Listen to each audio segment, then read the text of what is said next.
Princess Charlotte seemed a bit uncertain on her first day, doing her best to hide behind Kate's skirt.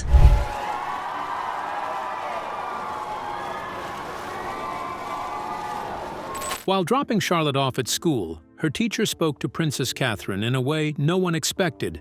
What happened quickly went viral. It all happened one Thursday morning in early March. That day, Princess Catherine had woken up early. She walked to the kitchen to make her morning tea, the palace still quiet. By 6, she was already dressed, her hair neatly styled down her shoulders.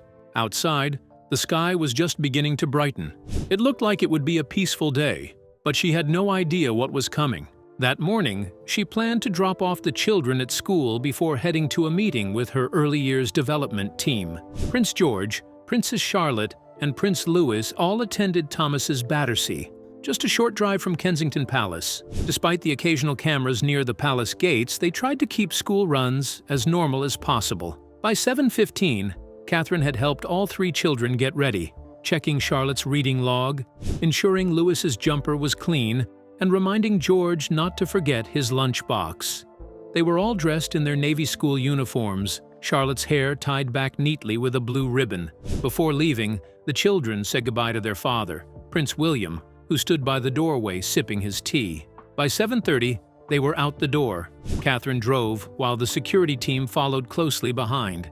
In the back seat, Charlotte quietly read out her spelling words. Catherine listened, gently correcting her when needed. "Mummy, do you think Miss Hall will like my reading today?" Charlotte asked softly. "Of course, darling. You've practiced very well." Princess Catherine smiled. They arrived at Thomas's Battersea just before 8. The morning was bright despite the cold breeze. Catherine parked near the school gate, took Charlotte's bag, and held her hand as they walked in. The head teacher said in a statement released back in May, "We are delighted that the Duke and Duchess of Cambridge have decided that Princess Charlotte will join her brother Prince George." Many parents were arriving too. Catherine greeted them warmly, like any other parent. In Charlotte's Year 3 classroom, Miss Hall stood by the board arranging flashcards. She was in her late 30s, slim, with shoulder-length brown hair and black-rimmed glasses. When she turned, she forced a smile. "Good morning, Miss Hall," Princess Catherine greeted politely. "Morning, Princess Charlotte. Morning, Your Royal Highness," Miss Hall replied, barely looking up. Charlotte placed her bag in her cubby hole and stood beside her mother. Just then, Miss Hall noticed something unusual and gently called Charlotte's attention to it. She sighed and said, "Charlotte, your shirt isn't tucked in properly today. I hope you're not becoming lazy. And Your Royal Highness." She turned towards Princess Catherine. "Perhaps you could ensure her uniform is correct before leaving home." Catherine was taken aback. Other students were entering with their parents and heard the comment. There was a short silence. Princess Catherine bent down to adjust Charlotte's shirt, speaking softly to her so she wouldn't feel embarrassed. "It's all right, love. Stand tall." But Miss Hall wasn't done. She added, "Some parents are too busy thinking about their public image and forget the basics, like teaching their children how to dress properly." Catherine paused. Anger rose within her, but her face remained calm. Other parents pretended to look away, but it was clear they felt uncomfortable. Before Princess Catherine could respond, Charlotte's friend Olivia walked in and shouted, "Hi, Charlotte!" breaking the tension. Charlotte smiled, her confidence returning. Catherine stood up straight, looked at Miss Hall, and said quietly, "Thank you for your feedback. I'll keep that in mind." Her tone was polite but firm. She kissed Charlotte's forehead, whispered, "Have a good day, my darling," and turned to leave. Walking down the hallway, her heart felt heavy. She had never been spoken to like that by a teacher, especially not in front of her child. But she decided not to react rashly. Sitting in her car for a moment before driving off, she closed her eyes and took a deep breath. Then she called her secretary to confirm her meeting schedule.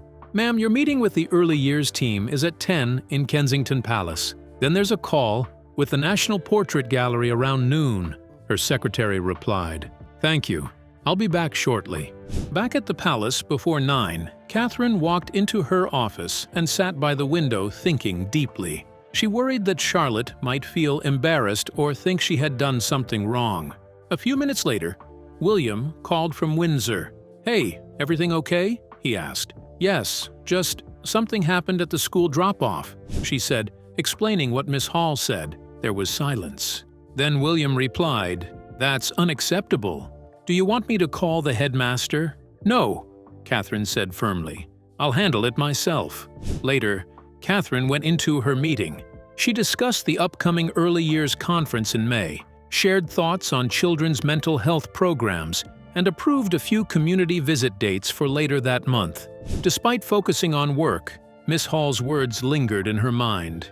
Near lunchtime, the meeting ended. As Catherine sat reading briefing notes before her noon call, her phone buzzed. It was a message from Charlotte's teaching assistant. "Good morning, Your Royal Highness. Just letting you know Charlotte is doing fine today." She read aloud in class confidently. "Regards, Mrs. Peters." Catherine smiled softly at the message. At least Charlotte wasn't letting what happened affect her. But Catherine knew she couldn't let it go unaddressed. Teachers should correct children, but there was a way to do it without humiliating them or their parents. During her call with the National Portrait Gallery team, she discussed upcoming exhibitions and patronage programs. Her voice remained calm and composed, even though her mind replayed Miss Hall's words over and over. After the call, Catherine stood by the window, looking out at the gardens. She knew she needed to speak to the headmaster, not to create drama, but to ensure no child was ever embarrassed like that again, royal or not. She picked up her phone, ready to call Thomas's Battersea. But before she dialed, her secretary knocked gently to let her know lunch was ready. As she ate at her desk, she thought deeply about how to handle the situation with wisdom and dignity. But then, she later had a change of mind. After lunch, Princess Catherine decided not to call the headmaster immediately. First, she didn't want the situation to be misunderstood by the public or cast the school in a bad light, especially since it was widely respected and admired. Also, she wanted to take time to carefully consider how best to express her concerns. Around 2 in the afternoon, she walked into the small reading room beside her office, carrying her notes for the early years speech she was preparing for the following week. But her mind kept drifting back to Charlotte. At 3, her phone buzzed. It was a reminder from her calendar, Charlotte's pickup time. She closed her notebook, stood up, and grabbed her beige coat and handbag. That day, she wanted to pick up Charlotte herself instead of sending the security team alone. She felt her daughter needed to see her. By the time she arrived at Thomas's Battersea, the school grounds were filled with parents waiting by the gates. Catherine stepped out of her car, pulled her coat tighter against the cold breeze, and made her way to the Year 3 pickup area. Some parents gave her polite nods, while others whispered quietly among themselves. Soon, Charlotte appeared, clutching her reading folder. Her face brightened when she spotted her mother. "Mommy!" she called, hurrying forward. Catherine knelt to embrace her tightly. "How was your day, love?" she asked gently. Charlotte hesitated. "Miss Hall said I didn't read clearly during class." Catherine's smile softened, but her tone remained warm. "You did your best, darling, and that's what matters. Some days are harder than others, and that's okay." As they walked to the car, Charlotte talked about her spelling quiz and a game of netball she played with Olivia during break. Catherine listened closely, glad to hear her daughter's voice lifting again. Once inside the car, she helped Charlotte with her seatbelt, then paused beside her before the driver pulled away. She knew Charlotte needed encouragement now more than ever. "Darling," she began softly, "about what Miss Hall said this morning, you did nothing wrong. You looked beautiful and smart, just like every day." Charlotte looked at her mother and nodded, but Catherine could tell she was still thinking about it. "Mummy, did I embarrass you?" Catherine shook her head firmly. "Never. You could never embarrass me. Sometimes adults say things they shouldn't. That's not your fault." Charlotte smiled faintly, then looked out the window as the car drove through the streets of London, back to Kensington Palace. They arrived home just before 4. Not long after settling in, George and Louis changed out of their uniforms and headed to the palace gardens to play football with William. Charlotte quickly swapped into her jeans and sweater and ran outside to join them. Catherine stood by the window watching them for a while. After lunch, Catherine returned to her study and picked up her phone. She called Thomas's Battersea, and the receptionist connected her to the headmaster, Mr. Jonathan. She spoke clearly and calmly, explaining what had happened that morning with Miss Hall. Though she wasn't angry, her voice showed she meant every word. She didn't want to cause trouble, but she believed it was wrong for any teacher to embarrass a child, especially in front of others. Mr. Jonathan listened carefully. He understood how serious it was and promised to handle it. He said he would speak to Miss Hall right away. Catherine thanked him and ended the call. Afterwards, she felt a bit relieved. She knew she had done the right thing. She didn't raise her voice or cause a scene, but she had stood up for Charlotte in the right way. Later that evening, after dinner, Catherine sat with the children in the living room helping George with his history homework. William was reading a storybook to Louis on the other sofa. Charlotte sat beside her mother, reading her library book quietly. At one point, Charlotte looked up and asked softly, "Mummy, do you think Miss Hall doesn't like me?" Catherine put her arm around her daughter. "I think Miss Hall had a bad morning, and she didn't handle it well. That doesn't mean she doesn't like you. But if she ever says something unkind again, tell me, all right?" Charlotte nodded and returned to her book, reassured by her mother's words. When William asked how things went with the headmaster, Catherine said he was kind and understanding. Mr. Jonathan had said sorry and promised to talk to Miss Hall about what happened. William felt better knowing the school was taking it seriously. He didn't like anyone making their children feel bad, especially at school. Catherine was glad he supported her. They sat quietly for a moment, thinking about the day.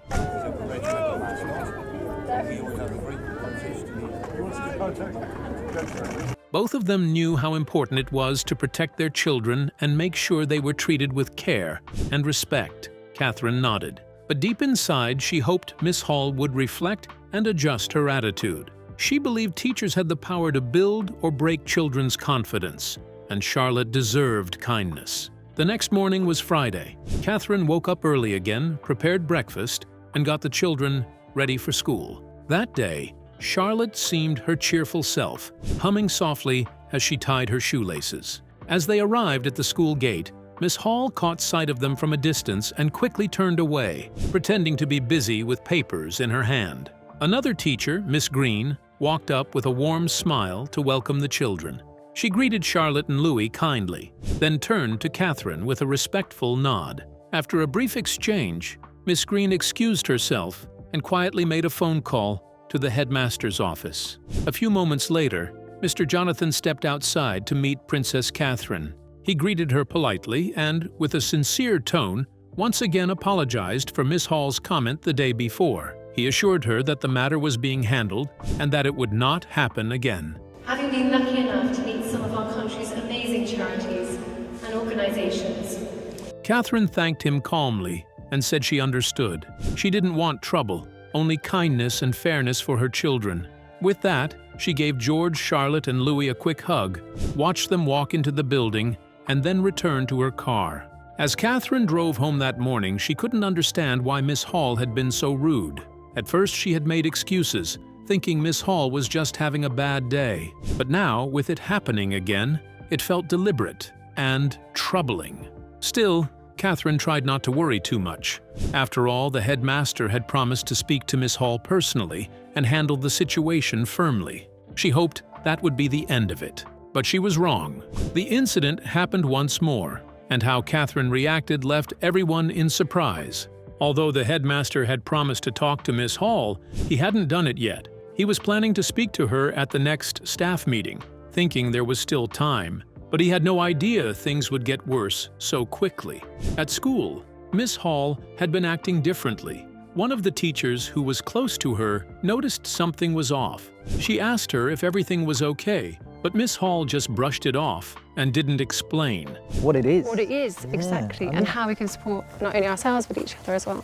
That afternoon, Princess Catherine came to pick up her children from school, like she always did. As she walked towards the gate, she ran into Miss Hall. Charlotte was right beside her. Without even greeting them properly, Miss Hall looked straight at Catherine and said in a cold tone, "You might want to work more on Charlotte's class attitude." "She seems distracted." Catherine stopped. She couldn't believe what she had just heard. Calm but firm, she said, "Excuse me, you don't talk to kids that way." If you're going through something, speak to someone. Don't take it out on them." Miss Hall froze. She didn't expect Catherine to respond like that. She didn't say a word. At that moment, another parent who had overheard everything stepped forward and said, "I think you owe her an apology." But Miss Hall didn't respond. Instead, she turned around and walked away quickly. One of the teachers nearby saw it all happen and immediately went to inform the headmaster. Not long after, the headmaster, Jonathan, called Miss Hall into his office. "Miss Hall," he said seriously, "I've received reports about your behavior. This is not acceptable. Is there something you're not telling us?" Miss Hall stayed quiet for a moment, then sighed and said, "I'm sorry. Things have been really tough at home. I've been under a lot of pressure, but I didn't mean to let it affect my work." The headmaster's tone softened. "I understand, but it's important you don't carry that stress into the classroom. Maybe you need a few days off to rest and take care of yourself." Miss Hall nodded slowly. "Yes, I think that would help." They agreed she would take 2 days off to clear her head and get support if needed. That same afternoon, Mr. Jonathan called Princess Catherine to explain. He apologized for the incident again and assured her that Miss Hall had been spoken to and wouldn't be returning for a few days.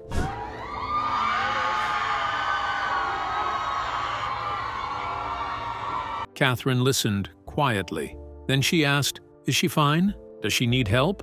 The headmaster explained everything that Miss Hall had shared. Catherine was quiet for a moment, then said, "If there's anything I can do or if she wants to talk, I'd be happy to speak with her." It was clear Catherine wasn't just upset about how her daughter was treated.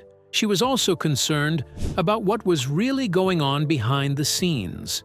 Miss Hall later took a few days off work. During that time, Catherine continued her usual routine, dropping the children off at school each morning. Things seemed calm, and Charlotte appeared more relaxed. By the following Monday, Miss Hall returned to work. That morning, Charlotte was her cheerful self again.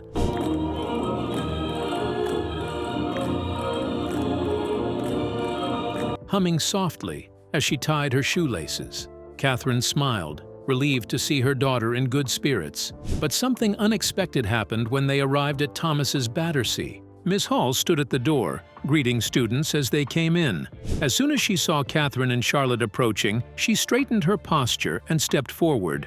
"Good morning, Princess Charlotte. Good morning, Your Royal Highness," she said, her tone noticeably softer and more sincere than before. "Good morning, Miss Hall," Catherine replied politely. Miss Hall knelt slightly to face Charlotte. "Charlotte, I wanted to say sorry for how I spoke to you last week. I shouldn't have said those things in front of your classmates. You looked smart, and you read beautifully." Charlotte smiled shyly.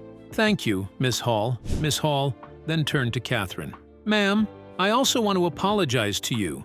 I wasn't myself and I acted poorly. I'm truly sorry." "Thank you," Catherine replied gently. "I appreciate your honesty." But Catherine didn't stop there. She looked at Miss Hall and said, "Do you need any kind of help?" There was a brief pause before Miss Hall nodded slowly. "I think I do.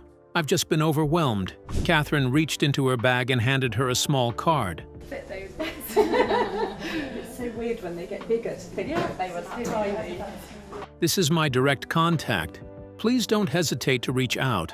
Later that week, true to her word, Catherine connected Miss Hall with one of the organizations she and Prince William support, an initiative focused on mental health and emotional well-being. The group offers counseling, support networks, and resources for those dealing with stress or anxiety. Miss Hall began attending weekly sessions through the program, gradually regaining her clarity. Miss Hall later reached out to Catherine to thank her for her kindness and support. That same week, Catherine was in her study reading briefing papers for her upcoming charity visits to Birmingham. You need to say hello. Hi. That looks delicious. What happened to those ones on the floor? When Charlotte quietly walked in, holding a folded note. It was a thank you letter she had written herself, decorated with pink hearts to show appreciation to Miss Hall for helping her with reading. Catherine smiled warmly after reading it, touched by her daughter's thoughtfulness. By Monday morning, Charlotte was up early and cheerful. At breakfast, she carefully packed 6 chocolate muffins into a small pink box, tying it with a silver ribbon. She placed the thank you note gently on top. Later that morning, They left the palace as usual. When they arrived at Thomas's Battersea, Charlotte held the muffin box tightly as Catherine walked her to class.